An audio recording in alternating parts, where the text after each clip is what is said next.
நாங்கள் இப்போ நிற்கிற இடம் வந்து செட்டிகுளம் கந்தசாமி நகர் என்ற இடத்துல இப்போ நடந்த இந்த அசாதாரண சூழ்நிலை காரணமாக அதிகமாக பாதிக்கப்பட்ட ஒரு இடம் வவுனியாவிலே என்று சொல்ல போயிக்க இந்த கந்தசாமி நகர் வந்து குறிப்பிடப்பட்டது. கிட்டத்தட்ட உங்களுக்கு எல்லாம் தெரிஞ்சிருக்கும். ஒரு 5-6 பேருக்கு கிட்ட உயிருக்காக போராடி அவர்கள் வந்து கடற்படையினுடைய உதவியுடன் வந்து மீட்கப்பட்டிருந்தார்கள். இந்த முறை மக்கள் வந்து சொல்லினோம், நாங்கள் இந்த இடத்துக்கு வர மாட்டோம், திரும்பி எங்களுக்கு இந்த இடத்தை விட்டு வேறு ஒரு காணியை தாங்க, நாங்கள் அங்கே போயிருக்கிறோம். இந்த இடத்துல வந்து எங்கள்கிட்ட ஒரு சொத்துமே இல்லை, எல்லாம் தண்ணியோடு அடித்து கொண்டு போகப்பட்டுட்டது. எனவே அவ்வாறான ஒரு அவலமான சூழ்நிலை காணப்படுகின்றது என்று சொல்லி மக்கள் அவலப்படுகின்றார்கள். வந்து இந்த 4 நாளும் கங்கங்குள பாடசாலையில தான் இருக்கணும். இது வந்து இங்க இருக்கிற ஆட்கள்கிட்ட வீட்டை போய் பாருங்க, மாடு ஆடு கோழி எல்லாமே அடிச்சு கொண்டு போயிட்டு, அதுல வேற இதுல இருந்து இந்த படின்ற 2 கடையும் சரி, இவங்களோட மாமாட கடையும் சரி, இவற்ற கடையும் சரி, எந்த ஒரு பாதிப்பு வந்திருக்கு. ஆனா எந்த வித ஒரு இதுவுமே இவ்வளவு நாளத்துக்கு எடுக்கையும் இல்லை. இங்க வாரினா வந்து பாக்கினா போட்டோ அடிக்கணும், இந்த வாரம் நாங்க உங்களுக்கு நடவடிக்கை எடுக்கிறோம் அப்படின்னு சொல்லிட்டு பார்த்துட்டு போயிடும். இவே தார சாப்பாடோ இவே தார மாப்பட்டி அது இதுக்காண்டி நாங்க இதுல இருக்க இல்லைன்னா அங்க இருக்கிறதுக்கு வீடும் இல்ல, வீடு வந்து உறுதியாகவும் இல்லை, அது ஊறி தண்ணி ஊறி போய் இருக்குது. அதுல போய் எங்களை இருங்கன்னு சொல்லி ஜிஎஸ்ஓ டிஓவோ டிஎஸ் ஆஃபீஸாலேயோ வந்து எங்களுக்கு வந்து மீட்டிங் வைக்கணும் முடியல. வந்து சொல்லினா போய் இருங்க, அங்க இருந்து பிள்ளைகளை கொண்டு போய் இருங்க. அது ஊரின வீட்டு கட்டிடங்கள்ல நாங்க என்னட்டு போய் இருக்கிறது? இந்த சின்ன பிள்ளைகளை கொண்டு போய் வச்சுட்டு இந்த பிரெக்னன்ட் பிள்ளைகள் இருக்கு, அவையெல்லாம் போய் என்னண்டு இருக்கிறது? ஸ்கூல் போற பிள்ளைகள் எல்லாம் தான் பிரெக்னன்ட் பிள்ளை இருக்கு, ஆனா என்னன்னு போய் இருக்கிறது? அதுல ஒரு பாதுகாப்பான இடமுமே இல்லை. இப்ப எவ்வளவு பெற்ற 33 குடும்பத்திட வீடுலையும் ஒரு ஆட்களுமே போய் இருக்கே இல்லாத அளவுலதான் இப்ப அந்த இடம் இருக்குது. யாருமே போய் பார்த்தா அது அவைகளுக்கு எல்லாருக்குமே தெரியும், யாருமே போய் இருக்கே மேலாது, பாதுகாப்பே இல்லை. இனி நான் எங்களை வந்து சொல்லினா நாங்க கரண்ட் எடுத்து தரோம், வந்து நாங்க வீட்டை பார்த்து செஞ்சு தரோம், ரோட்டை பார்த்து செஞ்சு தரோம், போய் இருங்கன்னு சொல்லி எங்களை சமாதானப்படுத்திட்டு அங்க போய் இருக்க சொல்லினோம். நாங்க சரி அதை கேட்டுட்டு போய் அங்க இருந்தா அடுத்த வருஷம் இல்ல இந்த 12ஆம் மாசம் இந்த மாசத்துக்கான இது திரும்பி வருது. நாங்க என்ன திரும்பி சாமானம் இல்ல, நாங்க போய் எடுக்கிறதுக்கு சாமான்களோ ஒரு பொருளோ எதையுமே எடுக்கிறதுக்கு இல்லை. நாங்க போட்ட உடுப்போட ஒரு இரவு ஒரு 7:30 போலதான் இங்க வந்து இருக்கிறோம். இப்ப வந்த இங்க 4 நாள் எங்களுக்கு எந்த வித ஒரு இதுவுமே எடுத்து தரையில. நாங்க இதை விட குழந்தை பிள்ளைகளையும் வச்சிருக்கிறோம், இங்க ஒரு பிரெக்னன்ட் அக்கா இருக்கிறா. இப்படி அங்கிருந்து வந்ததுக்கு இவ்வளவு 4 நாளைக்கு எங்களுக்கு எதுவும், ஆனா வாரவையெல்லாம் போட்டோ பிடிச்சி போட்டு சாப்பாடை தந்து போட்டு ஒரு சாப்பாடு, அது எங்களுக்கு ஆறுதலுமே இல்லை. நாங்க இருக்கிறது ஒரு வாழ்வாதாரமோ அது இது கேட்கறதுக்கு இல்லை. நாங்க அதுல போய் என்னன்னு நாங்க பிள்ளைகளோட இருக்கிறன்றதுக்காண்டிதான் இப்ப நாங்க இதுல இருந்து கேட்டுக்கொண்டு இருக்கிறோம். நாங்க வந்து 4 நாளும் இப்படியேதான் போட்டோ உடுப்புக்கு வந்து போற வேற ஆட்கள் கொண்டு வர உடுப்பைதான் நாங்க போட்டுட்டு இருக்கோம். எங்கட எல்லாத்தையும் இழந்துட்டு அங்க ஒரு கூலி வேலையை போய் தான் பொம்பளை ஆக்களும் சாப்பிடணும். அங்க இருந்த ஒரு மேசன் வேலை, இல்லாட்டி ஒரு கூலி வேலை, அண்டைக்கு ஒரு வரப்பு விட்டு அப்படியான வேலையில போய் தான் அண்டையா கூலி வேலையை நாங்க செய்து அண்டைக்கு சாப்பிட்டு கொண்டிருக்கோம். இப்ப இன்னொரு ஆக்கள கை சிலவை நாங்க பார்த்து கொண்டு இருக்க வேண்டியிருக்கு, ஒரு சாப்பாட்டுக்கு இல்ல ஒரு உடுப்புக்கு இவ்வளவோ ஒரு கரைச்சல். வாரவங்கள்ட்ட இந்த மாடு வருது ஆடு வருது, இல்ல படுக்கையிலாம இருக்கு நுழம்பா இருக்கு, நாங்க வந்து இதுலயே ஒரு தரப்பால் கூட எங்கள்கிட்ட இல்ல, நாங்க படுக்கிறதுக்கு வந்து இதுலயே ஒரு கதிரையில தான் இருந்தாங்க. இப்ப 2 நாளை பிறகு வந்தோடனே இப்ப தரப்பால் தாங்கன்னு சொல்லி ஒரு சேஃப்டியா இப்ப ஒரு தரப்பால் கொண்டு அந்த ஆளை போய் படுக்கிறோம். நாங்க இவ்வளவு எத்தனை நாளைக்கு இங்க இருக்கிறது? வந்து சொல்லினா நாங்க செய்தாரம் எப்ப எங்களுக்கு செய்து தரது? நாங்க இப்படியே வந்து இருக்க அவங்க சும்மா வந்துட்டு போயிடணும். முடிய டிஎஸ் ஆபீஸால வரையினோம், நாங்க ரோட்டு செஞ்சு தரோம், கரண்ட் செஞ்சு தரோம், அவ்வளவு தான் கழிச்சிட்டு போயிடணும், வேற ஒண்ணும் செய்யணும் இல்லை எங்களுக்கு. இதை வந்து நீங்க போய் உள்ளுக்கு போய் பாருங்க, நாங்க அதுல போய் இருக்கலாமான்னு முதல் பாருங்க. நாங்க என்னென்ன அந்த இன்னொரு இதுல அந்த வாழ்க்கையை நாங்க கொண்டு போறதுன்னு பாருங்க. இந்த ஸ்கூல்ல எல்லாம் என்னென்ன அந்த பிள்ளைகளை நாங்க அந்த வீட்டுல இருந்து ஸ்கூலுக்கு நாங்க என்னென்ன பிள்ளைகளை அனுப்புறது, என்னென்ன வேலை வெட்டிகளுக்கு நாங்க போறது. நானும் மனுஷனும் இப்ப கூலி வேலைக்கு போறோம்னா நாங்க கூலி வேலையை போயிட்டு வந்து பிள்ளைகளை என்னென்னு நாங்க விட்டுட்டு நாங்க போறது. ஒரு இடிஞ்சு ஒரு கீழே விழுந்தா நாங்க பின்னேறம் வந்தா தான் தெரியும் அங்க வீட்டுல என்ன நடந்திருக்கு. அப்படியே ஒரு சூழ்நிலை தான் அண்டைக்கு.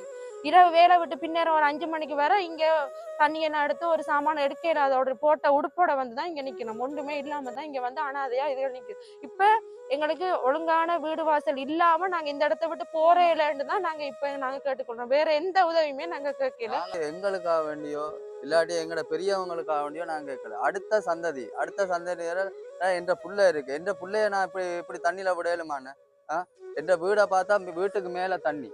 அந்த தண்ணியில நாங்க என்னென்ன தற்சமயம் நாங்க வீட்டுக்குள்ள இருந்திருந்தாலும் இல்லாட்டி ஒரு 8 மணி போல இப்போ தண்ணி வந்தது 4 மணிக்கு. தற்சமயம் நாங்க படுத்திருந்த டைமோ இல்லை ஒரு 8 மணியோ 9 மணிக்கோ வந்திருந்தாலும் அந்த டைம்ல நாங்க என்னென்று நாங்க உயிர் தப்பி வந்திருக்கிறது வெளியில. எங்களுக்கு ஒரு தீர்வை தாங்க, எங்களுக்கு நல்ல ஒரு மேட்டு காணியோ ஏதோ தாங்க. நாங்க அது வரைக்கும் இந்த காணியை விட்டு எலும்ப இந்த ஸ்கூலை விட்டு நாங்க போகவே மாட்டோம். நீங்க என்ன செஞ்சாலும் பிரச்சனை இல்லை, நாங்க ஸ்கூலை விட்டு இல்லாட்டி நீங்க ஸ்கூலை விட்டு எழுப்பிடாலும் பிரச்சனை இல்லை, நாங்க எங்கட ஊருக்கு நாங்க போகவே மாட்டோம். அதுதான் நான் சொல்ல வாரது. நாங்க 3 வேளை சாப்பாட்டை நாங்க ஒரு வேளை சாப்பிட்டு நாங்க உழைச்சோம். யாருமே நான் எங்கட கன்சாமினார் இப்போ நான் எங்களை விடுங்க, இவங்க பெரியவங்கெல்லாம் 20 வருஷத்துக்கு முன்னுக்கு இப்படி வந்து அதுக்கு பிறகு இவங்க வந்துட்டு உழைச்சி கிழைச்சி எல்லாம் சம்பாதிச்சு வச்சிருந்து கொஞ்சம் டெவலப்பா வந்துகிட்டு இருந்தது. இப்போ வந்துட்டு எல்லாத்தையும் ஒரே நாள்ல ஒரு நொடியில எல்லாத்தையும் கொண்டு போனா நாங்க என்ன செய்வோம்? என்ற பிள்ளைக்கு நான் என்ன இந்த பிள்ளை என்ற பிள்ளை இனி நான் உழைக்க போறது இன்னொரு 5 வருஷமோ 10 வருஷமோ உழைச்சி கொண்டிருப்பேன். அதுக்குள்ள பிள்ளைக்கு வயசு கூட வந்துடும். அதுக்கப்புறம் நான் என்னென்ன அந்த பிள்ளை என்னென்ன வாழும்? அந்த பிள்ளை நான் கேட்டுக்கொள்றதுதான், எங்களுக்கு ஏதாவது ஒரு முடிவு ஒன்று தாங்க. இந்த 4-5 நாள் நாளையோட 5ஆவது நாள் ஆக போகுது. எங்களுக்கு முடிவை தாங்க. எங்களுக்கு நிவாரணமோ இல்லாட்டி எந்த உதவியோ எங்களுக்கு வேணாம். தயவு செய்து எங்களுக்கு வேணாம். எங்களுக்கு எங்களுக்கு சரியான நீதி ஒன்று தாங்க. அதைத்தான் நான் கேட்டுக்கொள்றேன். நாங்களும் இப்ப 15 ஒரு 8 வருஷமா இருந்திருக்கு. கடன் லோன்ல படுத்த நானும் வெளிநாடு போய் கொஞ்சம் கொஞ்சமா சாமான சேர்த்து வச்சு அவ்வளவு இதுவும் நாசமா போயிட்டு. ஆனா நான் இந்த இதுல ஒரு 2015 வீடு கொடுத்தாங்க. அண்டுல இருந்து வெள்ளத்துல போய்கிட்டு தான் இருக்கிறோம். ஒவ்வொரு மாசமா ஒரு வருஷமா வெள்ளத்துல போய்கிட்டு இருக்கும். ஆனா இந்த முறை அடிவு சரியான அடிவா இருக்கு. எவ்வளவு வெளிநாட்டு தூரத்துல இருந்து வந்து கஷ்டப்பட்டு சின்ன பிள்ளைக்கு சேர்த்த சாமான் சட்டு எல்லாம் சரி நாசமா போயிருச்சு. அதான் சொல்றேன், நான் கடைசியா சொல்றது, இந்த கந்தசாமி நகர்ல இருக்க விருப்பம் இல்லை, அது தேவையும் இல்லை. அது ஏதாச்சும் ஒரு அவங்க தற்காலிகமா எங்களுக்கு எதுவும் சொல்றாங்க. இப்படியே வந்து சொன்னாங்க, உங்களுக்கு எல்லாரும் சேர்த்து சைனை வச்சுட்டாங்க, நாங்க ஜிஎஸ் சேர்க்கிறோம். அவர் பெரியார் வர சொல்லி எங்களை முடிவு தர சொல்லுங்க.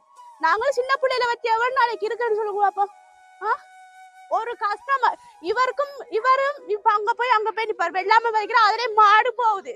வெள்ளாம கஷ்டத்தை அதே மாடையும் கொண்டு விடுறாங்க. இது 2 பிள்ளையும் வச்சு கொண்டு 7ஆவதோட நிக்கிறேன். அப்ப இது யோசிக்க நான் எவ்வளவு நாங்களே ஓடி ஓடி வருது. நாங்க இல்ல எனக்கு பிரச்சனை, நாங்க இன்னும் செத்தாலும் பிரச்சனை இல்ல. எங்க 2 பிள்ளைகளும் இருக்கு. எல்லா பிள்ளைங்களும் சொல்றேன், இந்த சின்ன பிள்ளைகள் இதுவரை நாங்க வெள்ளத்தை எல்லாமே கண்டுட்டோம். காடாத ஒண்ணுமில்ல, எல்லாம் கண்டாச்சு. இதுவரை எங்க சின்ன பிள்ளைகள் காணக்கூடாது. இதுதான் கடைசி முடிவு, வேற எந்த முடிவும் இல்ல. என்ன சொல்ல வரேன் என்னன்னா, இந்த ஊர்ல வந்து 2004ஆம் ஆண்டு நாங்க குடியேறினோம். அந்த கால பகுதியில ஒவ்வொரு வருஷமும் இந்த இடத்துல வந்து வெள்ளம் வந்து கொண்டேதான் இருக்கு. ஆனா இந்த முறை வந்த வெள்ளம் அதோட ஆபத்தானது, நாங்க இல்லைன்னு சொல்லல. ஆனா இந்த இடம் வந்து ஒரு வெள்ள அனத்துக்குரிய அபாயகரத்துக்குரிய ஒரு இடம். இந்த இடத்தை வந்து அபாயகரமான இடம் உண்டு. இது வந்து பாகுளத்துல தண்ணி சொன்னா திருவா இந்த ஆத்தால அப்படியே வந்து கல்லாரால வந்து இப்படியே போகுது.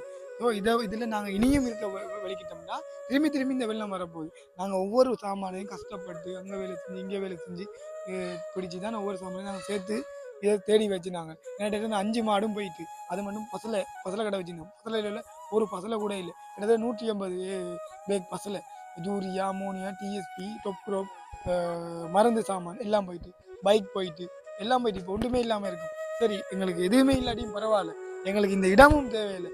எங்கட சந்ததி என்னோடையே போட்டும். எங்கள் அம்மாவோட காலப்பகுதியை போட்டும், எந்த காலப்பகுதி என்னோடையே போட்டும். இனி வார சந்ததி இதுல இருக்கவே வேணாம். இதுல இருந்தீங்கன்னா திரும்பியும் இப்படி ஒரு அனர்த்தம் வரும். நாங்க கஷ்டப்பட்டு ஒவ்வொன்றா சேர்த்து அதன் மூலியமா ஏதோ எங்களோட வாழ்க்கையை நகர்த்தும் போது, ஏதோ உயர்த்தும் போது ஒன்று யானை வந்து அழிக்கும், யானை வந்து அழிக்கும், இல்லாட்டி வெள்ளம் வரும். இது 2 ஏதாச்சும் ஒன்று அழிக்குது. எங்களுக்கு தயவு செய்து இந்த கந்தசாமி நகர் எங்களுக்கு வேணாம். எங்களுக்கு வேறொரு இடம், நல்ல இடமா எங்களுக்கு நீங்க வீடு தராட்டியும் பரவாயில்ல, ஒரு 2 பரப்பு காணியை தந்து அங்க இருக்க வச்சாலே எங்களுக்கு காணும். இந்த உதவியை மட்டும் செய்யுங்க ப்ளீஸ். எங்களுக்கு உங்களோட வெள்ள நிவாரணம் தேவையில்லை, சாமான் சட்டும் தேவையில்லை, எதுவுமே இல்லை. எங்களுக்கு பலம் இருக்கு, உங்களுக்கு உழைக்கலாம். உழைச்சி தான் நாங்கள் உலகம் சேர்த்துனாங்க, உலகம் சேர்த்துட்டு நாங்கள் உழைச்சி தான் சேர்த்துனாங்க. அதனால நாங்கள் உங்கள்கிட்ட எதுவுமே கேட்கல. எங்களுக்கான இடத்தை தாங்க, ஒரு நல்ல இடத்தை தாங்க. வெள்ளம் வராத இடம், காடு பகுதினாலும் பரவாயில்ல. இந்த காட்டு இந்த இவ்வளவோ இடம் இருக்கு, கேம்பஸுக்கு முன்னால் இடம் இருக்கு, காட்டு பகுதி போட்டிருக்கீங்க, கேட்டால் வனப்பகுதின்றீங்க. இங்கால போட்டிருக்கீங்க, இங்கால கவர்மெண்ட் ஸ்டாஃபுக்கு ஒதுக்கி இருக்கீங்க, எல்லாத்துக்கும் ஒதுக்கி இருக்கீங்க. ஆனால் ஏதாவது மக்களுக்கு கொடுத்துருக்கீங்க, ஒன்றும் இல்லை. சும்மா வச்சு காடு பத்தி கேட்டால் வனப்பகுதின்றீங்க. அங்கே பார்த்தா ஒரு வனப்பகுதியில் ஒரு திரும்பி இல்லை. அந்த கேம்பஸுக்கு முன்னால் என்ன வனப்பகுதி இருக்கு, எந்த மிருகங்கள் இருக்கு சொல்லுங்க? அங்கே ஒன்றுமே இல்லை. அதனால தயவு செய்து உங்கள்கிட்ட கேட்குறேன், எங்களுக்கு எம்பதுக்கு முன்னாதான் தரத்தாரன்னு நாங்கள் கேட்க இல்லை. எங்களுக்கு எங்கேயோ ஒரு இடத்துல இந்த சட்டிக்குள்ளமோ எங்கேயோ காட்டு போகுதுனாலும் பரவாயில்ல, எங்களுக்கு நிம்மதியாக அண்டைக்கு வேலைக்கு போனோமா பின்னேரம் வந்த மாதிரி இருக்கணும். இது பின்னேரம் வந்தால் வெள்ளத்தில் போகிற மாதிரி இருக்குது. இரவில் 11 மணி வந்தால் ஜானைக்கு காவல் இருக்க வேண்டியது இருக்குது. இது வாழ்க்கையா? இந்த வாழ்க்கை எங்களுக்கு இந்த வாழ்க்கை தேவையே இல்லை. தயவு செய்து சொல்கிறேன், எங்களுக்கு ஒரு நல்ல இடத்தை வந்து தெரிவு செஞ்சுட்டாங்க. இதை மட்டும் தான் நான் கேட்குறேன்.